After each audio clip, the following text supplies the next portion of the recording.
महिला प्रवाशांची पर्स व मोबाईल चोरणारा आरोपी अटकेत. आरपीएफची तत्पर कारवाई. शेगाव रेल्वे स्थानक परिसरात महिला प्रवाशांची पर्स व मोबाईल चोरी करणाऱ्या आरोपीला रेल्वे सुरक्षा बल आरपीएफ पथकाने अवघ्या 24 तासात अटक केली. या कारवाईमुळे चोरीचा गुन्हा उघडकीस आला असून चोरीस केलेला मुद्देमालही जप्त करण्यात आला आहे. माहितीनुसार महिला प्रवाशांची पर्स व मोबाईल चोरी झाल्याची तक्रार प्राप्त होताच आरपीएफ पथकाने तत्काळ तपासाची चक्रे फिरवले.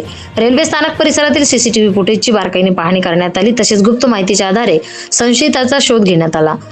तपासादरम्यान शरद भगवान सेरीसे राहणार सैदपूर तालुका मूर्तिजापूर याला ताब्यात घेण्यात आले. चौकशी दरम्यान त्याने चोरीची कबुली दिली. त्यांच्याकडून चोरीस केलेली पर्स आणि सुमारे 13,500 रुपये किमतीचा मोबाईल जप्त करण्यात आला आहे. सदर आरोपीला पुढील तपास कायदेशीर कारवाईसाठी GRP शेगावच्या ताब्यात देण्यात आले आहे.